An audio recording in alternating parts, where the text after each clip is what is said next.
SABC News reporter Canny Maphanga joins us now live from the Pretoria Magistrate's Court. So, Canny, you have been observing those that bail application by the former Speaker. A lot of time was spent on this particular matter, of course, which was something that was unusual. Was so much focus on, the evidence against Mapisa-Nqakula that was brought in by her defense. I want us to touch on that first before we speak about that explosive development that happened there towards the end of that bail application by prosecutor advocate Manyati. Just talk to us about, just some of the issues that came out of this bail hearing. Well, good afternoon to you, Nati, and to the viewers at home. Of course, the former National Assembly Speaker has finally had her day in court. Her first court appearance was this morning in the Pretoria Magistrate's Court, where she is facing 12 counts of corruption and 1 of money laundering. This places this offence, which deals with allegations of soliciting bribes during her tenure as Minister of Defence, in the Schedule 5 of offences in the Criminal Procedure Act. Now, because she was placed in Schedule 5 of those offences, the onus was on her to indicate to the court, or rather qualify, why she should be released on bail, or why it is in the interest of justice for her to be released on bail. As I stated earlier this morning, Anati, the court looks at various different factors or grounds in order to establish whether an applicant can be released on bail. They'll look at the priors, whether the accused has any prior convictions or any pending matters in any other court at this current stage. They'll also look at the question of the flight risk, which is a big issue that must be ventilated during a bail application, that if this person is released on bail, will they honor those meetings, or will they honor those court appearances, rather, when they have to appear in court and answer to the allegations that have been faced before them. Now, if that person is not a flight risk, it's not necessary in an environment such as South Africa, where we deal with the overcrowding of prisons, for them to be placed in those prisons pending the end of the trial. You know that this is a corruption trial. It's a Schedule 5.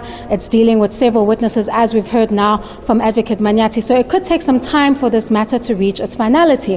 They'll also look at other factors on whether, if they release this individual, will it disturb the public peace or the public order? Will this individual interfere with witnesses?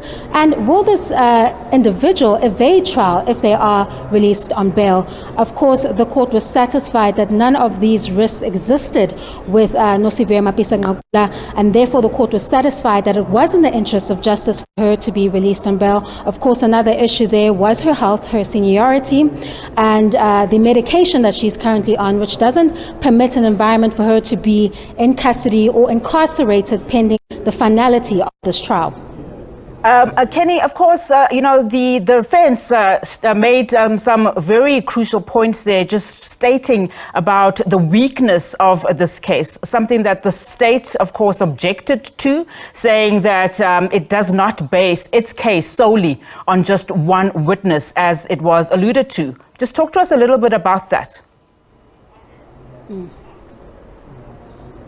Well, it's always been understood that this matter was centered on the evidence of a Section 204 witness, which was identified as a defense contractor who is facing a case of her own and has implicated the former National Assembly Speaker in that alleged corruption.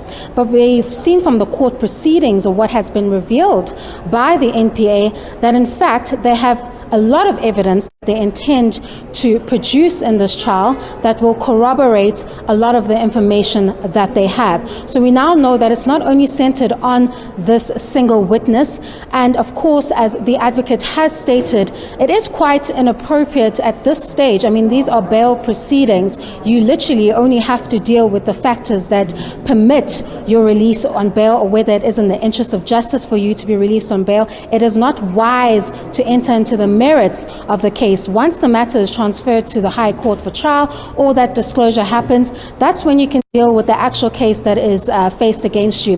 But again, the advocate stating there that they have a strong case, without going into too much detail, adding that another accused is expected to be brought in this matter.